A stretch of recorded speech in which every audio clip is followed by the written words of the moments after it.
Hey, good morning, everybody. We are so glad that you're joining us today. My name is Susan Welsh. I'm part of the Orion campus, and I'm here with my friend, Christopher Cook. Hey, it's so good to see you all. Welcome to Orion Online. Susan, what a great weekend it is today. What's going on? Tell everyone about the day. About, like, the chicken wing Yeah, part? yeah. All right, let me just tell you really quick. We're going to have a little contest here in a few minutes. Yeah. You really should be here because you have to be It's a lot here of for fun. this one. That's right. We've got 3 dips. And these dips are called Scoville Factor dips. Oh my gosh. They start at Right. like 1,500. They're they go to so like hot, 4,000. yeah. Then they go to like 1 million. I don't know how I high don't they know. go, but today we're at 135,600,000. Yes, and let me tell you about that one. It's called Da Bomb. Yeah. And frankly, I have been walking around with this because my nose is running. Oh my My eyes are gosh. tearing, and my tongue is not working because it was so spicy, and it's going to be so much fun. Well, it's funny you say that, and here's why. Is because a lot of you today, a lot of us have just been through the fiery furnace of trial, especially in the last year, right? But what Yeah. we want to say to you today as we're closing this thing out is the Lord is right there with you. He's with you in it. He's in that furnace with us. He'll never leave us. He'll never forsake us. Susan, I'm so glad for that. I'm excited as we lean into this message with Shauna today. It's really going to be an awesome day.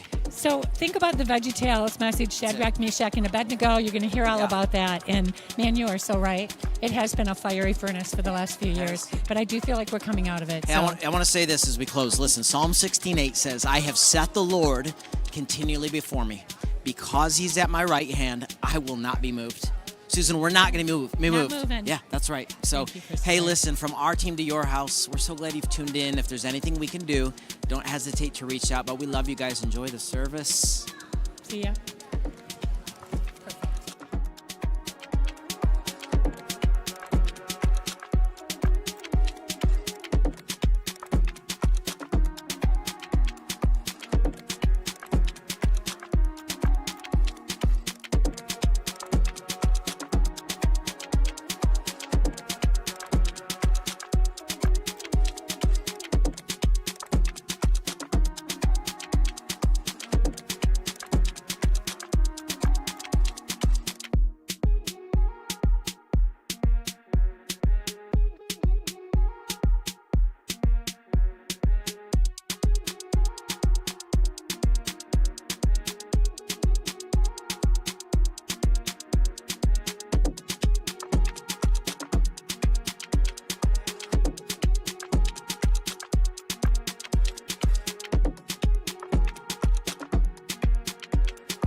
Good morning, Kensington. How's it going? Awesome. Go ahead and stay on your feet if you would with us as we enter into worship this morning.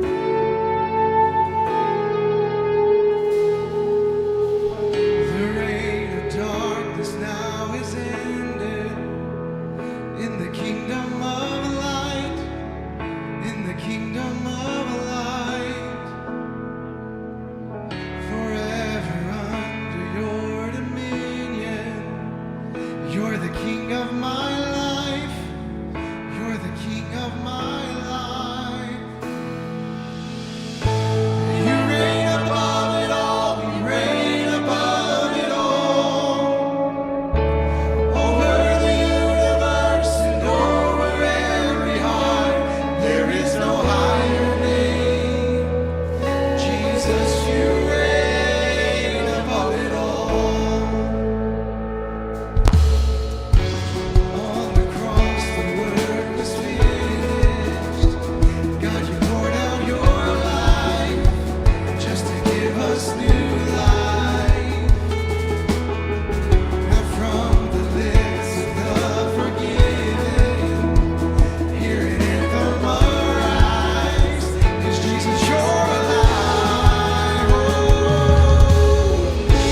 you reign above it all, you reign above it all. Over the universe and over every heart, there is no higher name. Jesus, you reign above it all. Let all of heaven and the earth erupt in song. Sing hallelujah to the everlasting one. There is no higher name. Jesus, you reign above it all. Yes, you reign above it all. You sent the darkness running out of an empty grave. Now seated alone in glory, enthroned on the highest praise. You sent the darkness running out of an empty grave. Now seated alone in glory, enthroned on the highest praise. Come on, lift it up. You sent the darkness running out of an empty grave.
you reign above it all.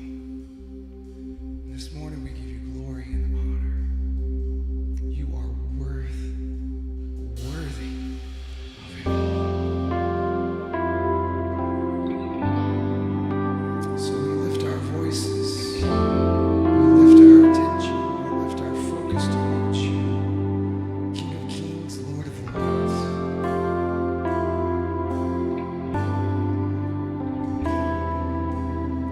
If you know the song, sing it out with us. All the saints and angels, they bow before your throne, and all the elders cast their crowns before the Lamb of God and sing. Sing it out. You are worthy of it all. You are worthy of it all. So worthy of it all. For from you are all things, and to you are all things. You deserve the glory. Come on, let's raise up our voices, sing it out. All the and all the saints and angels, they bow before your throne, and all the elders cast their crowns before the Lamb of God and sing, you are worthy of it all, Jesus. You are worthy of it all. Yes, you are.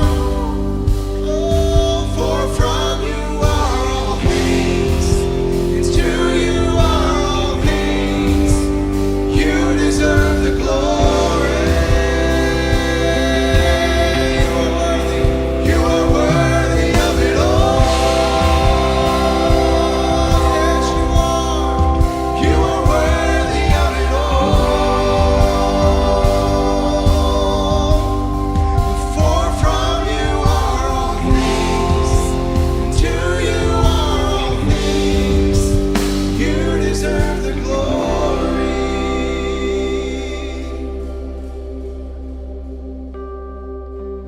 Day and night, night and day, let incense arise. Day and night, night and day, let it rise. Day and night, night and day, let incense arise. Day and night, night and day, let incense. Oh, let's sing it again. It's so beautiful. Day and night, night and day, let incense arise. Let it rise. Day and night, night and day, let incense arise. Let our worship rise. Day and night, night and day, let incense arise. Oh, day and night, night and day, let incense arise. Day and night, night and day, let incense arise. Day and night, night and day, let incense arise. Day and night, night and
You are worthy of it all, Jesus. For from you are all things, to you are all things. You deserve the glory. Sing it out one more time. You are worthy of it all. You are worthy of it all. For from you are all things, to you are all things. You deserve the glory.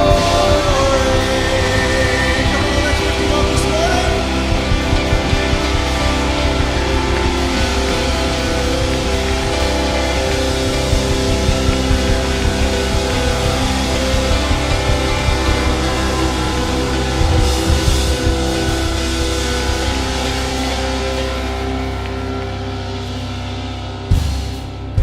Awesome. Go ahead and take a seat, everybody.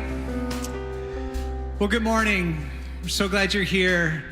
I love the line, from you are all things, and to you are all things.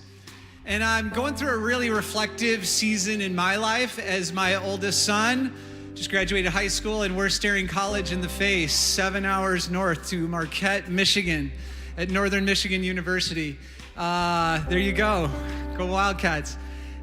Here in about 6 weeks. And I've thought about the hand of God on his life over the last 18 years. And I think of the highs, I think of the lows, I think of the challenges. And yet I see God crafting this young man's journey. And also reflective of my own journey, even dating back to the end of high school and college, and my journey is in adulthood as well. And all of the challenges that I've had, all of the wonderful successes and the glorious moments and the joys, and yet the sadness and heartbreak that have come too. But from him are all things, and to him are all things in our lives, in the goods and in the challenges as well. And so we're so glad you're here this morning. My name is Ryan Morrill. I'm part of our staff team here, and I work with our kids department mainly, and I'm here to talk about a couple things for families. One of those is coming up this week. Tuesday night, our staff and as many families as want to join us are going to head out to a park, actually a lake, right by Canterbury Village, off of Baldwin Road. Is that Baldwin? No, Joslin Road, excuse me. Off of Joslin Road there. And we're gonna be there Tuesday evening at 6:30. There's a lake, we're gonna be swimming, we're gonna be cooking out, free food, volleyball, and just a chance to hang with our staff. So if you're a family, whether they're littles or they're elementary age kids, single, married, whatever it looks like, we'd love to have you come join us. We'd love to spend time with you and just enjoy an hour and a half, 2 hours with you on what looks to be a beautiful evening as well. So information's there on the slide. We have cards in the kids area. Sign up so we know you're coming, so we have enough food as well, but join us Tuesday evening. Another thing that's exciting coming up for families as well is next month, every first Wednesday of the month, we have a midweek. And it's a great time, a great moment of worship and teaching in this room. But this August, this upcoming month, we're gonna have a special midweek that has a little bit different focus.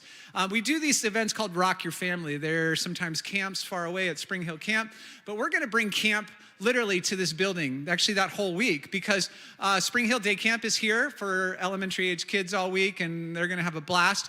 But that night, we get to take over a lot of their stuff. And so there's gonna be a climbing wall, there's gonna be a bungee trampoline that's out in the parking lot, we're gonna have a big old obstacle course, all sorts of other games going on. And we are inviting all of you to come and experience this with us that night. We're gonna have dinner provided as well for families. And so we hope whole families come, whether they have littles or all the way through high school. And they're gonna get a chance beforehand to hang out and have some fun. And then everybody comes into the auditorium. We're gonna have a great time of worship, some fun in here as well. And then our elementary age kids are gonna head out to a special session just for them. We have childcare for early childhood, as we always do at midweeks. But parents are gonna get a chance to sit in here and hear from our teaching pastors. Craig McGlasson, his wife, Nicole, Sam Anderson and his wife, Amber, and finally from our Clarkston campus as well, because Clarkston's going to be joining us that night, Jeremiah and his wife, Marie. And so we're gonna get a chance to hear from them, and they're gonna talk about the highs and the lows, the successes and challenges that they have had in raising their kids, which they have kids all across the spectrum, from littles all the way through graduates, of raising their kids towards Jesus. What has gone well and what has been incredibly challenging. So we want to encourage all of you to come out that evening. It's going to be a really, really special time.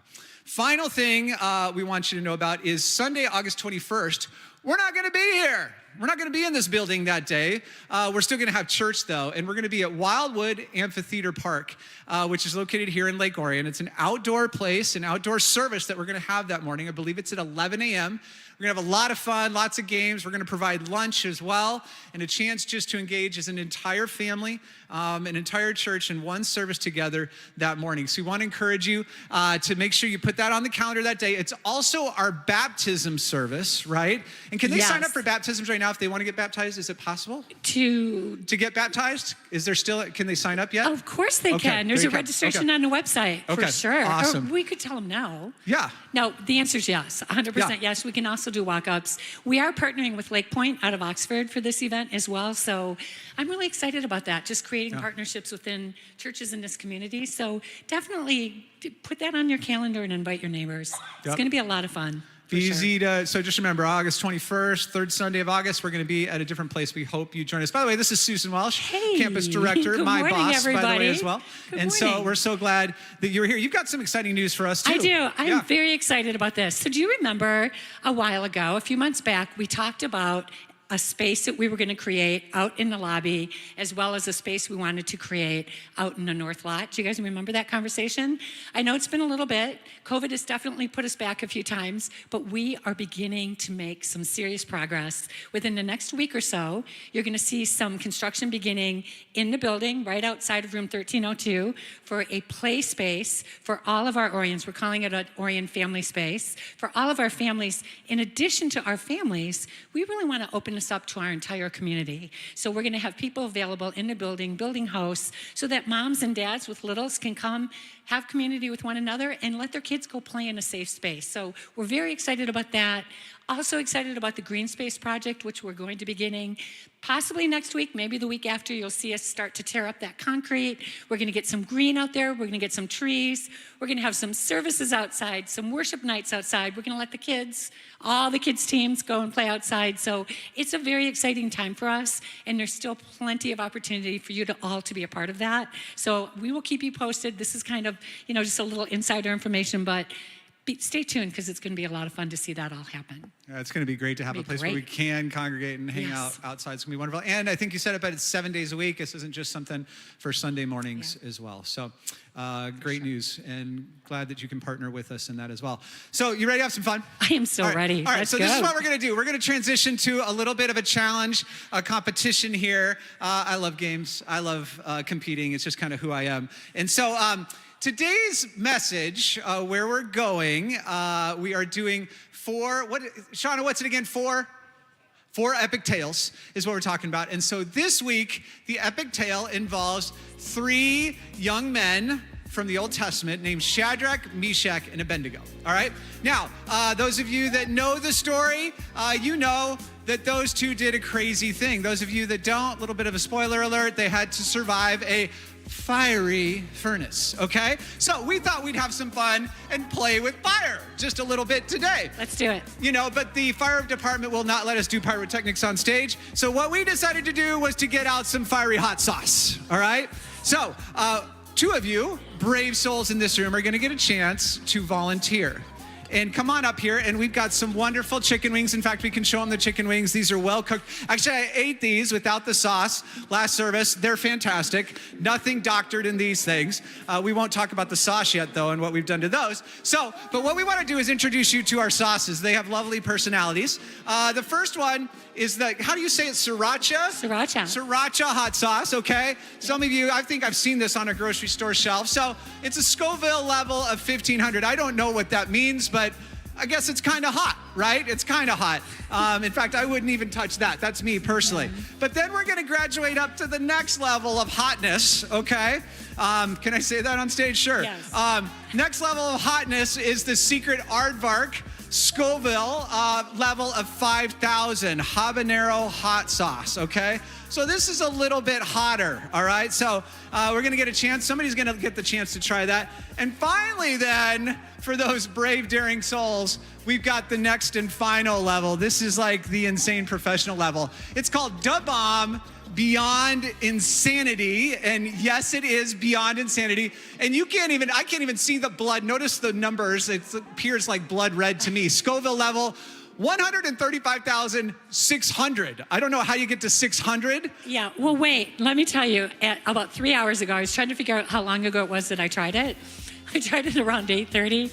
I'm still having issues with speech. Yes, yeah. So, it's pretty so anyway, it's hot. We're just gonna say it's hot. But we know that there are people who like hot, right, in this room. So my question is, are there any brave, daring souls? There's right one. There. Oh my goodness, it's a staff member's son. All right, yep, Jonah, come on up here. On, Jonah. Jonah Zeller, Rebecca. He raised his hand. He is 18, by the way.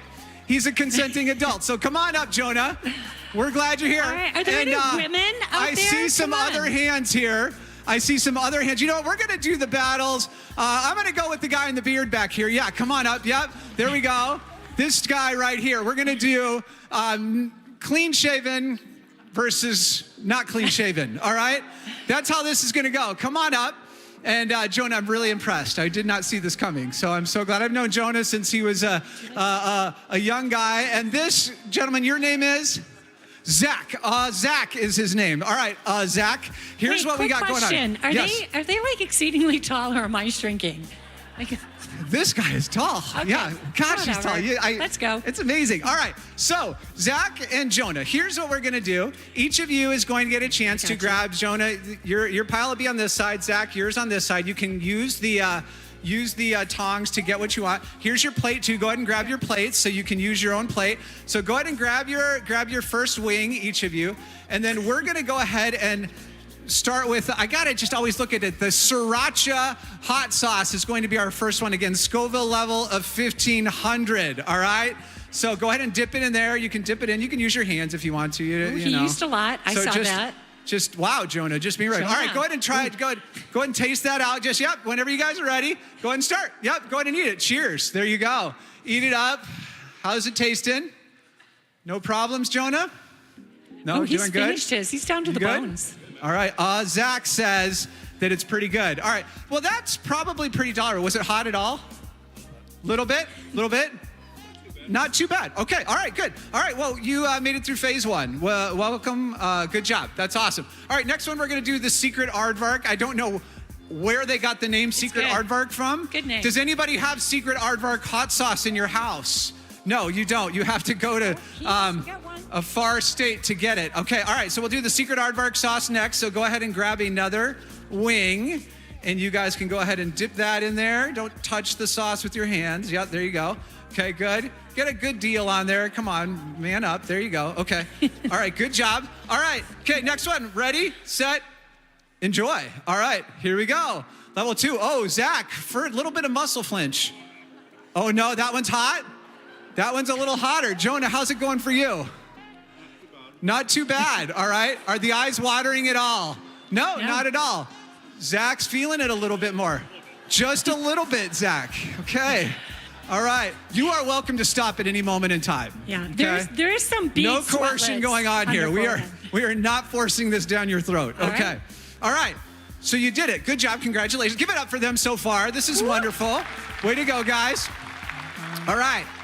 So you've had Da Bomb before, and you've had it Da Bomb before. How did it go? I threw up. You threw up. Tears of pain. These are the phrases we're hearing. I threw up and tears of pain. Okay. Well, do you want to do this? Yeah. Yeah? You want to? We've come this far. We've come this far, yes. Why turn back now? Okay, go ahead and grab your wings right now. And you guys are welcome to go ahead and take your dip. You probably don't need too much. You don't need too much. All right, ready? Oh, great.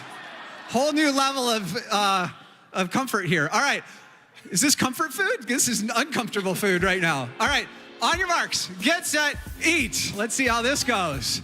Okay, Zach, oh yeah. Zach's twitching. Jonah Here's leaves some water. nothing to spare here. Like the whole thing is going down. Oh, the whole thing.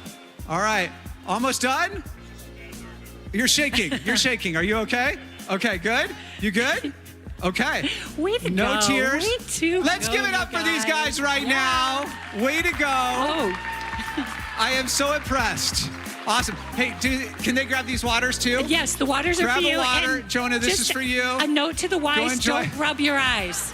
Don't rub your eyes. Don't do We it. did have medical on site today. So give it up to you guys one more time. Thank you so Way to much, go. gentlemen. Awesome you job, guys. Jonah. Head So on good. back. Awesome. That's great.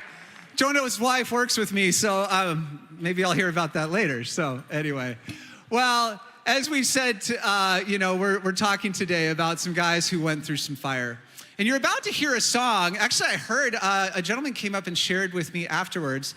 The song you're about to hear, the artist just had his house burned down by someone. Someone who was after him actually went and burned his house down. The artist's name is Tom Petty. And the song you're about to hear, the song is called I Won't Back Down, or Won't Back Down. And so when I always hear this song, it's like, the epic, yeah, rock, I'm gonna go for it. You picture Stallone and just, yeah, but there's a humility that comes with this as well. In fact, the version you're gonna hear is a softer, slower version to it. And in our life, so many challenges hit us, right? Life is a daily grind. And we're not always out there like, yeah, I can do this.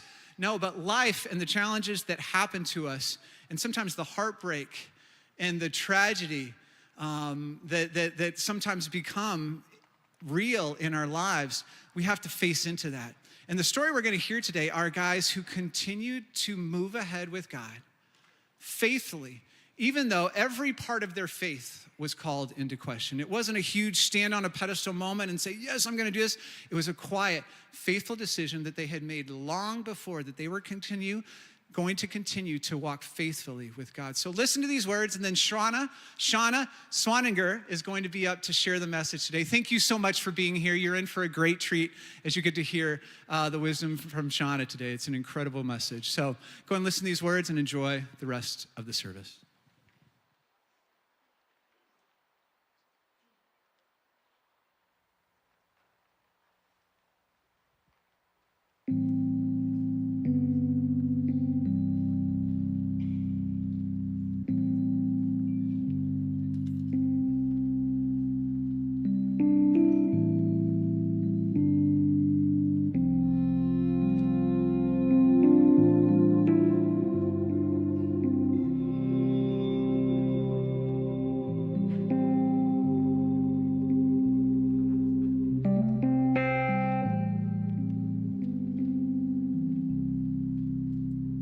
No, I won't back down.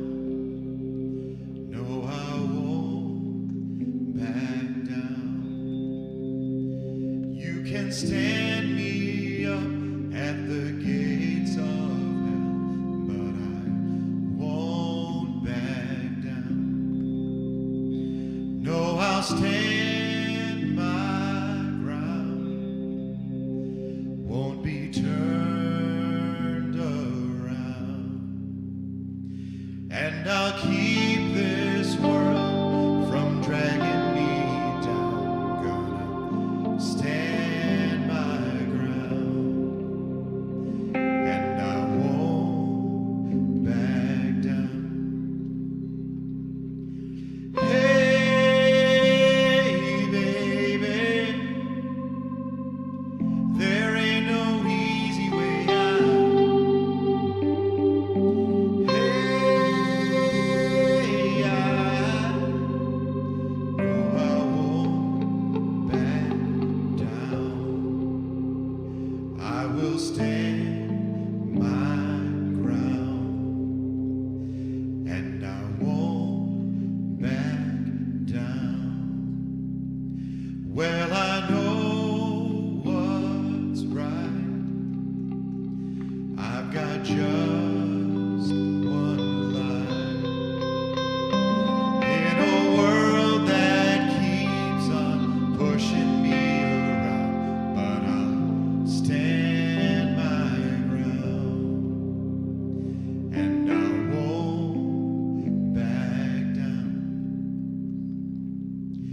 Hey, baby,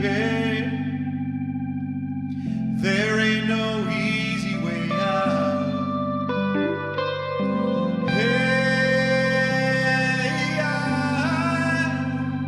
know I won't back down. I will stand my ground, and I won't back down. Yes, I'll stand my ground,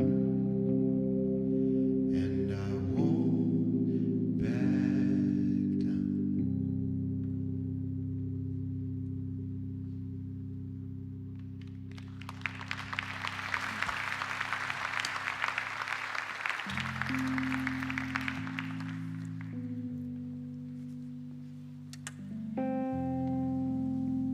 There are moments and times in our life when our faith will be tested. What will our response be? Will we respond by fighting back in anger or frustration? Do we become more determined or focused? Or do we crumble under the pressure and just give up?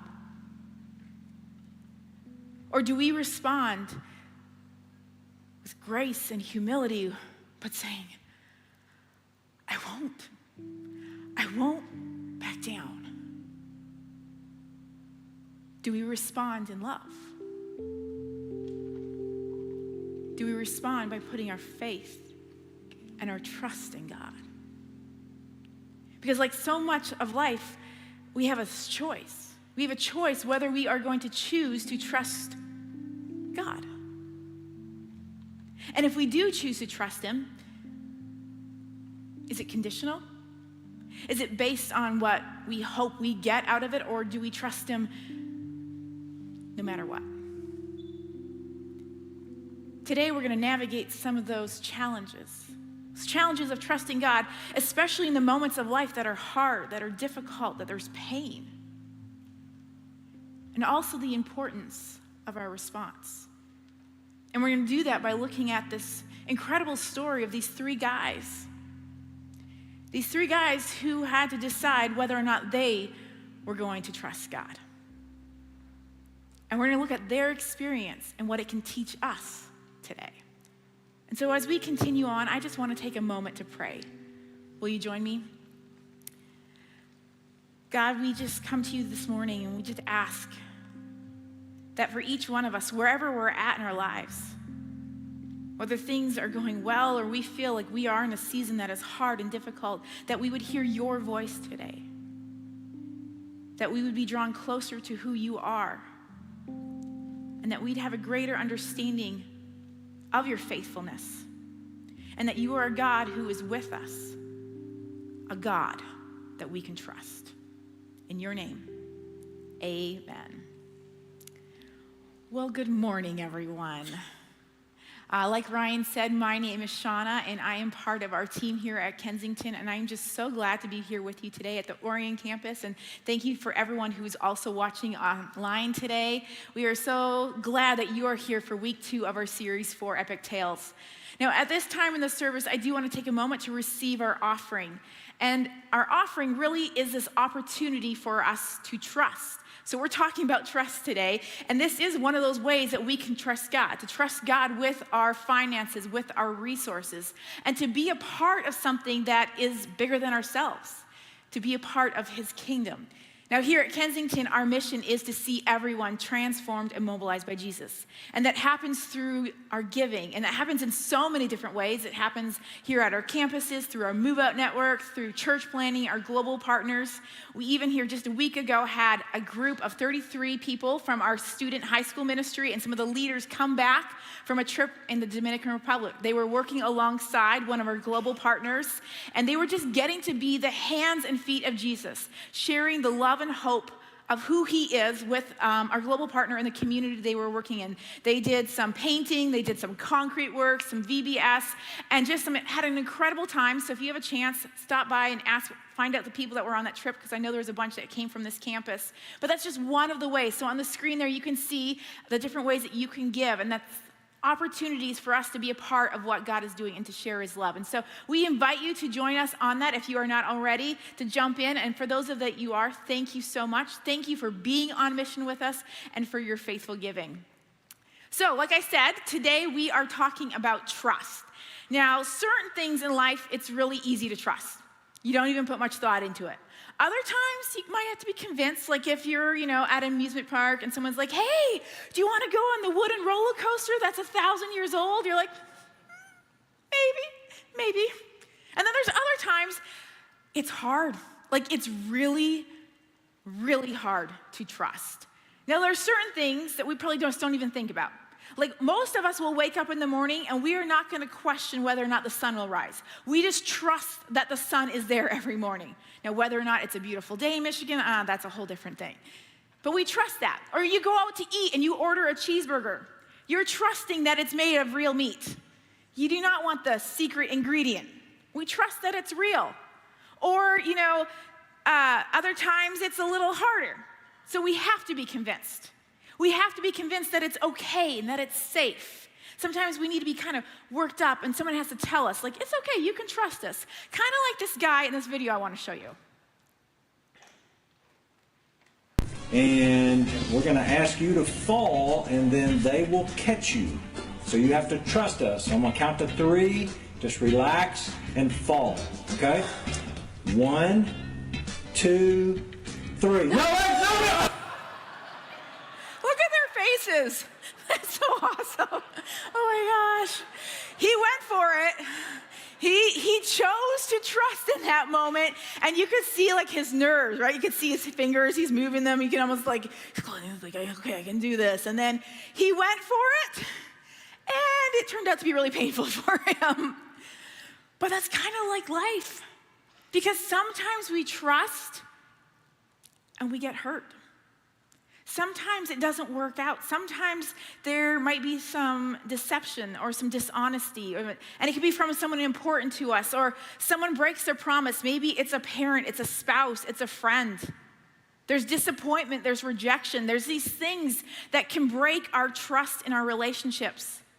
And then when we've experienced that, it's a lot harder to then trust again. And then when it comes to trusting God, those past experiences really can affect that. Because then it's like, well, can I? Like, can I really trust God? Because it's easy then to become skeptical, to kind of be standoffish or be like, I don't know. Maybe we get a little worried and we're not sure if God will really come through. But sometimes I think it's not necessarily our past experiences, but maybe what's at stake. Like if it's something small, we'd be like, oh, sure, I trust God, no problem. But if it's something big, if it impacts your life in a large way, it's kind of like, I don't know. I mean, what if the outcome is not what I want? Can I still trust God? And so we're going to look at this story today that I think is really going to give us some great insight.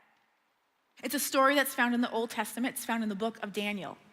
And it's about these 3 guys who are from Jerusalem and their friend named Daniel. And they lived during the time of King Nebuchadnezzar. Now, I just have to say this. My name is Shauna Schwaniger, okay? I thought that's tough to say and spell. It took me a while, a few years into my marriage, I finally got it down. But King Nebuchadnezzar, I don't know. I've been in that story all week, and I still don't think I could spell his name. But he was the supreme leader of Babylon, the most powerful empire in the world, and it was greatly feared. Because when they would go into a city or region and go attack them, they would conquer it 100% of the time. And so in this first chapter in the book of Daniel, we read about how King Nebuchadnezzar went into Jerusalem and attacked the city. And just like always, they won. And what they would also do is that they would actually take with them the most useful and the most talented people from wherever they attacked, and they would take them back to Babylon. And so Daniel and his 3 friends, they are taken back to Babylon. Now, in Babylon, they are then instructed in the ways, in the culture, and the language of the Babylonians. And they, even to greater immerse them into their culture, they give them new names. So Daniel is now to be called Belshazzar, and then the 3 friends are Shadrach, Meshach, and Abednego. Now, I don't know about you, but I don't know what baby name book they use to get those names. So we have Nebuchadnezzar, Belshazzar. I mean, if you're pregnant, hey, maybe there's some ideas for you. But these 3 guys are immersed into the culture, and so they spend 3 years learning all of the ways. And at the end of the 3 years, the king is like, oh, you guys are like the best of the best. Like, they're his favorite. And he actually assigns them to work for him. So they actually work for the king. Now, throughout all of this, these years of them studying and learning all the ways of Babylon, they were still very committed to their Jewish upbringing. So as part of their upbringing, they would have studied and actually had a really vast and deep knowledge of the Hebrew text, the text of literature, the text of the prophets, the Torah, which we would consider the first 5 books of the Old Testament. They knew this stuff, and it was still very much an important part of their life. So even though they're in this culture that does not believe in God, they were still very committed to who God was and to following God and to living their lives for God. Now, things kind of get a little interesting when we get to chapter 3 in the book of Daniel. And so we're going to begin there at verse 1. And it says, King Nebuchadnezzar made a gold statue 90 feet tall and 9 feet wide, and set it up on the plain of Dura in the province of Babylon. Then he sent messages to the high officers, officials, governors, advisors, treasurers, judges, magistrates, and all the provincial officials to come to the dedication of the statue he had set up. So all these officials came and stood before the statue King Nebuchadnezzar had set up. Then a herald shouted out, "People of all races and nations and languages, listen to the king's command. When you hear the sound of the horn, flute, zither, lyre, harp, pipes, and other musical instruments, bow to the ground to worship King Nebuchadnezzar's gold statue. Anyone who refuses to obey will immediately be thrown into a blazing furnace." So the king has created this massive gold statue, and he has commanded that everyone is to bow down and worship it. Everyone. So that would include Shadrach, Meshach, and Abednego. Now here's the thing. If you don't bow down, there's this whole little consequence, like you'll be thrown into a blazing furnace. So this is not something to take lightly. This isn't where you go, oh, yesterday was leg day. Now, if you've done leg day, the day following, you feel it. Like you're walking and you're kind of like, to go downstairs, it's painful. So to bow down, you're not going, I don't think I can. No. There's a blazing furnace full of fire. You are not going to want to be like, should I do this? No, you're doing it. So they play the music and everyone bows down. But some astrologers notice something. So they go to the king and they're like, hey, you know your guys, your favorite guys, Shadrach, Meshach, and Abednego?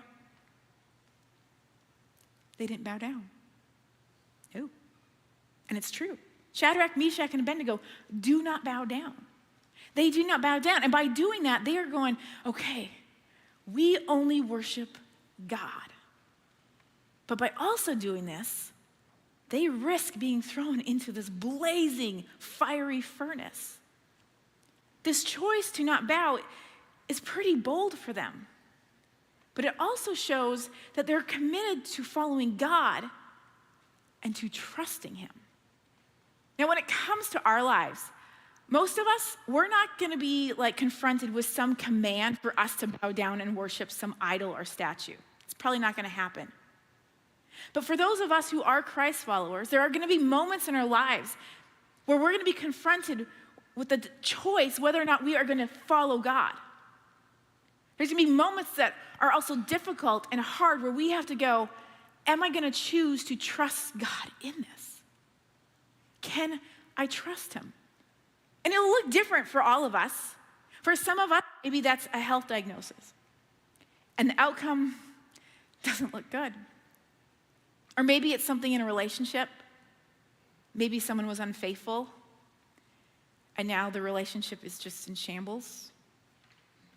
Or maybe it's something going on at work and there's been some big challenges and you honestly don't know how much longer you're gonna have a job. Or maybe it's something within your family. Maybe it's with one of your kids and maybe someone's making some choices that are harmful. There are these moments in our life that you kind of go, I don't know what I'm gonna do. I don't know if I can keep going. Here a few years ago, my husband started his own business. Now, if you have started your own business or run your own business, okay, that is not for the faint of heart, let me just say that. It's kind of like this roller coaster. At moments, it's awesome, and you're like, yeah, this is exciting, things are happening. And then other times, it's terrifying, and I think it's just stressful all the time, running your own business. You're like, oh my gosh. But for us, for our family, my husband, every job and project that he gets in his business provides for us. So the provision from his business means, hey, we can pay our mortgage. We can pay our bills. We can feed our family. We have 2 boys, 2 teenagers. And I don't know if you know this about teen boys, but they like to eat like a lot. And it's summer vacation right now. I feel like I have to go to the grocery store like every single day. I'm like, what do you mean there's no food left? And so at times it's like this roller coaster of things. But I'm gonna be really honest. These last couple of weeks have been extremely challenging for us in his business. The point where you go, we don't know what's next. Where at night we're sitting there going, are we gonna make it? The stuff that keeps you up at night. It consumes you. Where you feel like, this might be it. And you start doing the worst case scenario thing. And you're trying not to be afraid and go down that path, but what's gonna happen? And we have these moments because it's really easy to trust God when everything goes according to plan. When everything makes sense, or even those times when you feel like you can kind of control it, manipulate it, make sure it works. But life is not like that. Sometimes the curveball comes. Sometimes there's difficulty, there's pain and suffering. What do you do? Shadrach, Meshach, and Abednego, they are in this situation that honestly is kind of unthinkable. I mean, it's hard to imagine.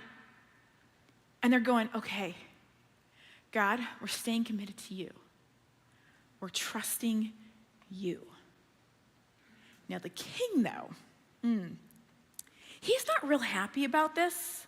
So he calls them in and he's like, hey guys, okay, I know we kind of got a thing going. Like, I know you're my favorites and all this stuff, but I don't know if you heard, I've kind of made a command. I need you all to bow down. Like, I need you to also bow down to my idol that I made. It's pretty, it's gold.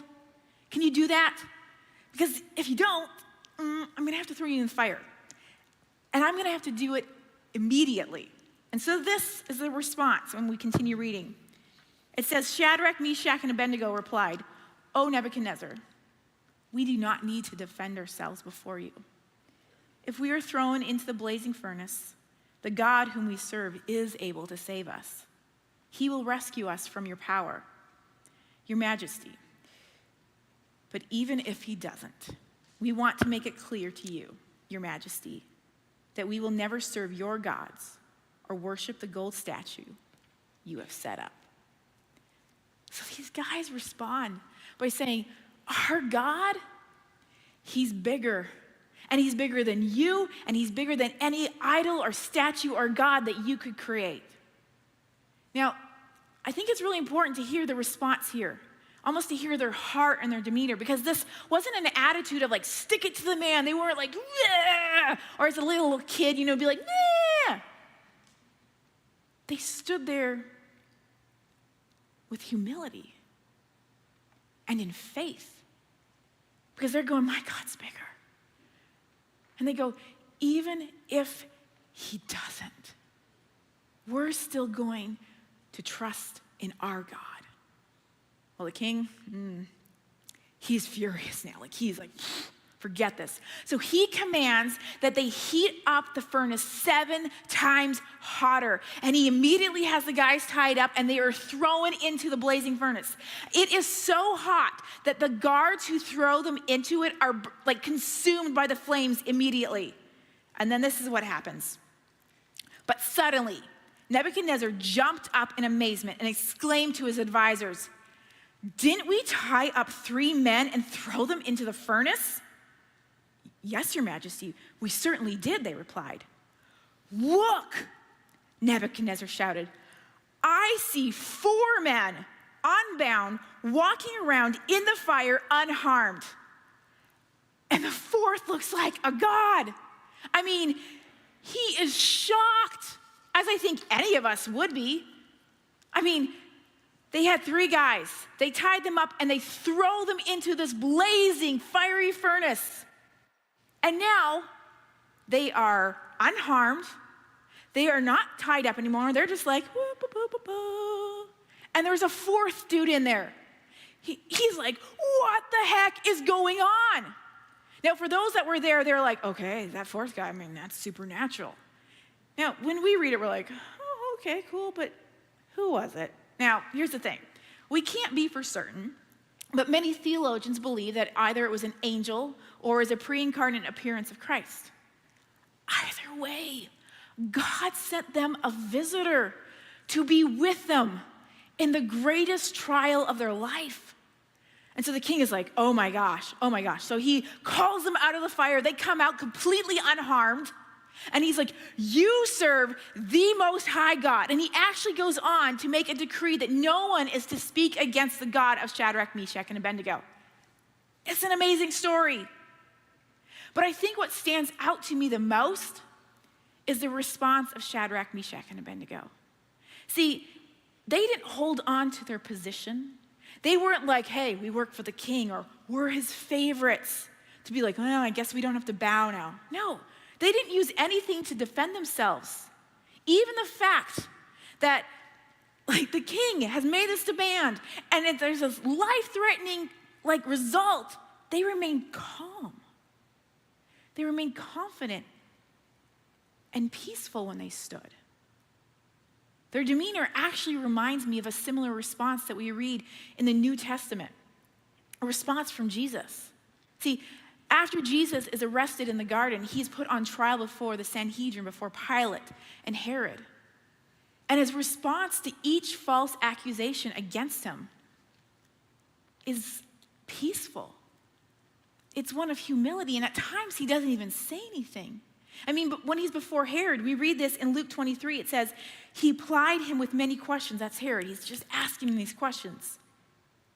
But Jesus gave him no answer. Jesus was silent.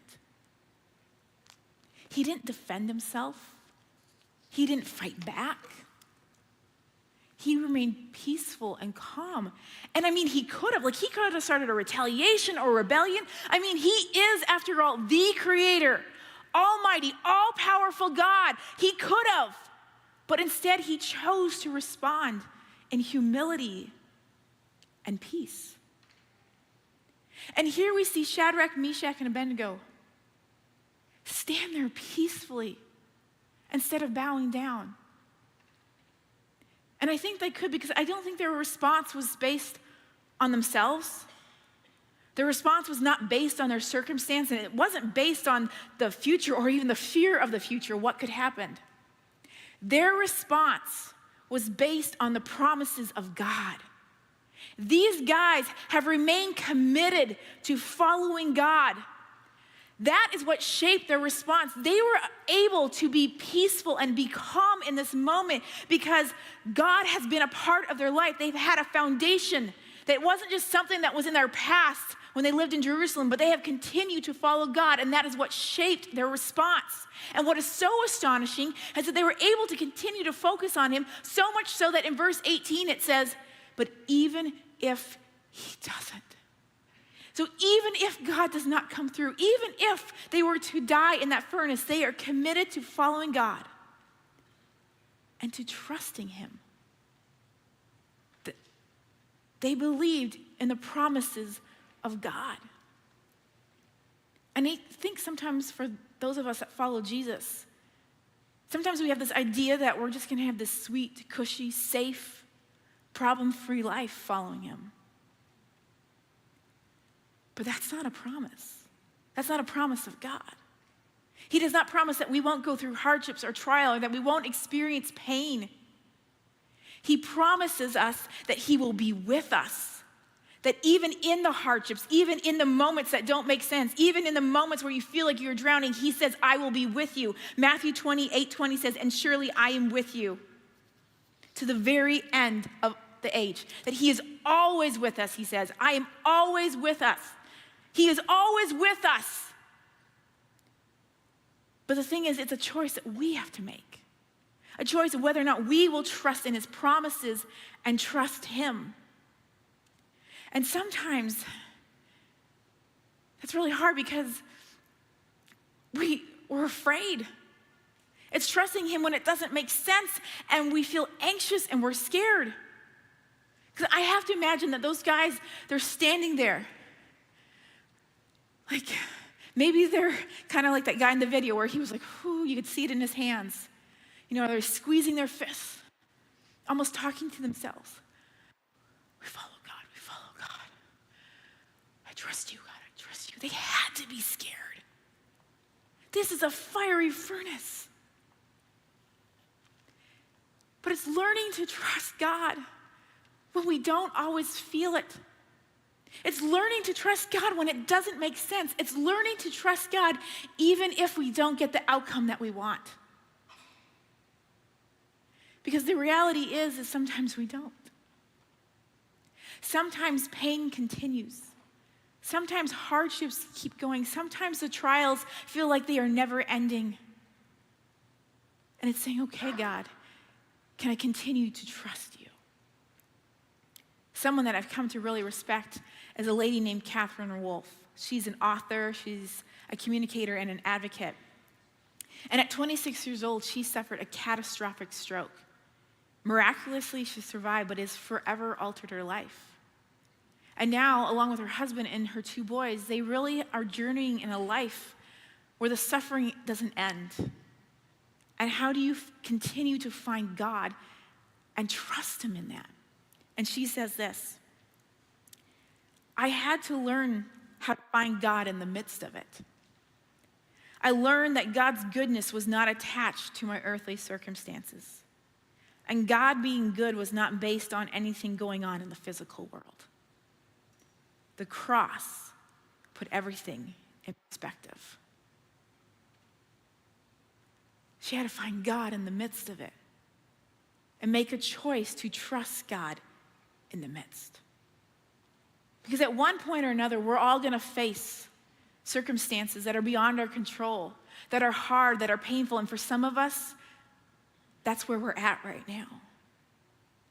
And maybe it's something in your family, divorce, depression, chronic pain, a health problem. It could be the death of a loved one,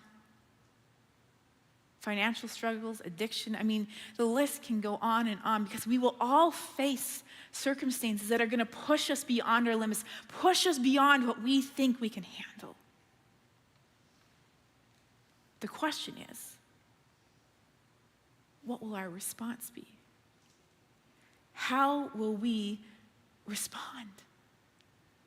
Will we choose to trust God?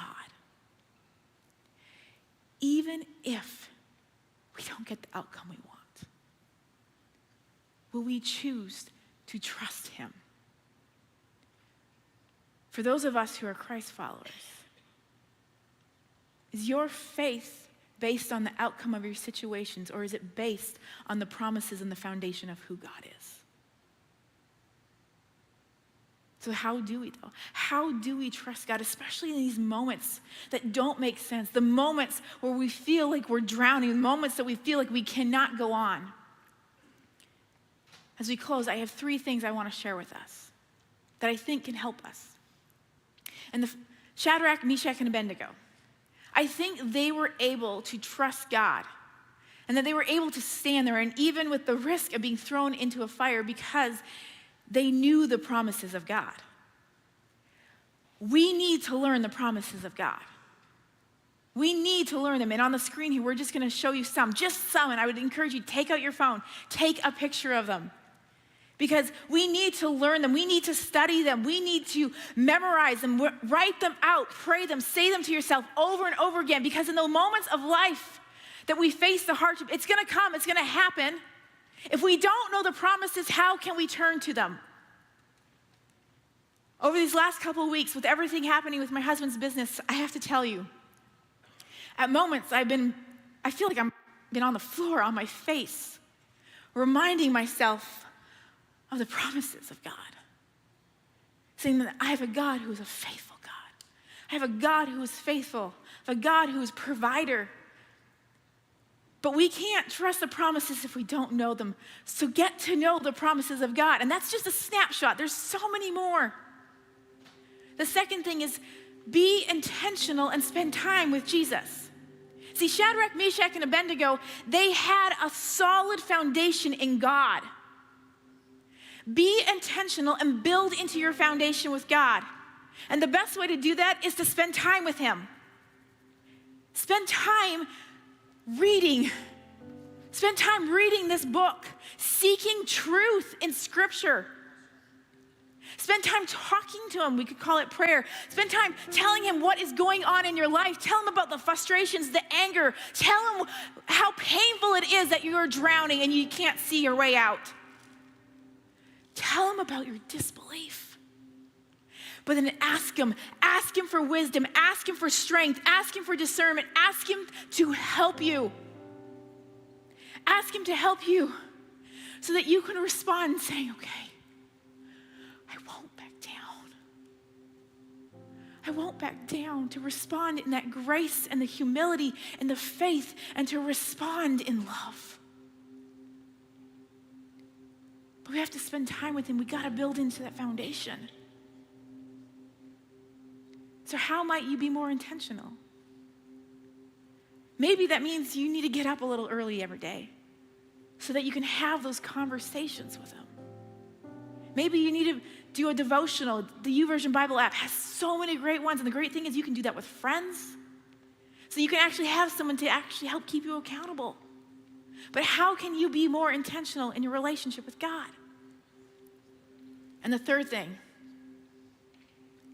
is let go. Let go. Surrender your ways. Surrender your ability, surrender your control, surrender your fear, surrender what you are holding on to, because really trust comes back to us going, okay, God, I give it to you. And sometimes it's really scary.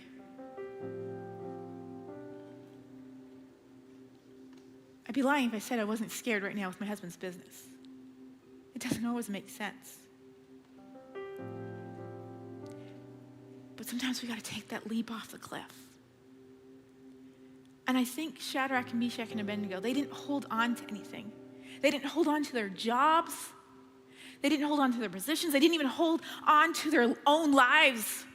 And I think they were able to do that because they knew the promises of God and they had built into their foundation.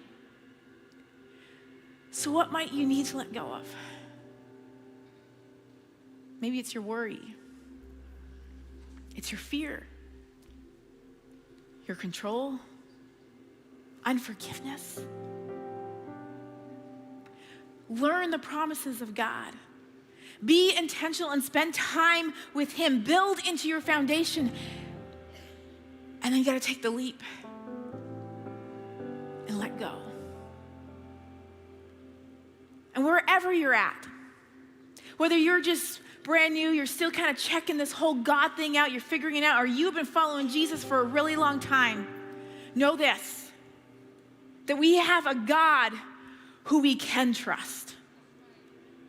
A God who is the same yesterday, today, and forever. So the God that showed up for Shadrach, Meshach, and Abednego is a God who will show up for us. He is the God who is with us. The God who is with us in the fire.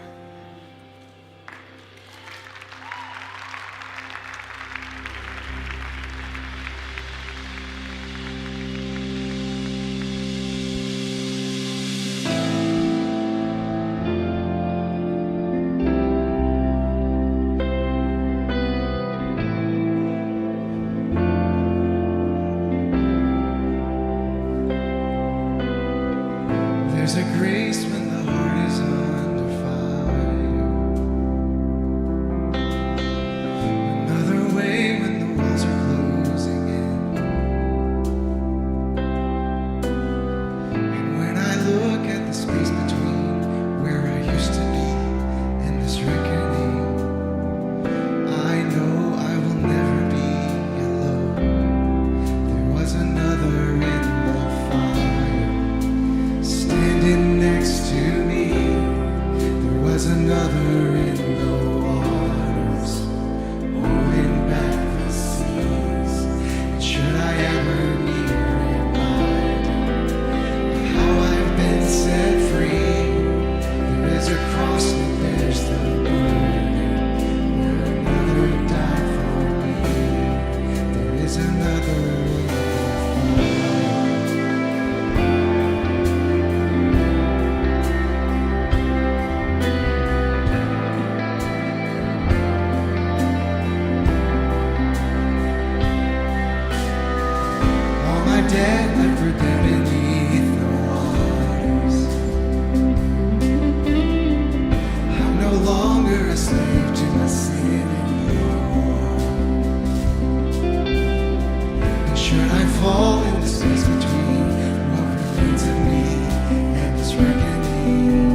so thankful that we serve a God who meets us where we are at, a God that we can trust, a God who meets us in the fire.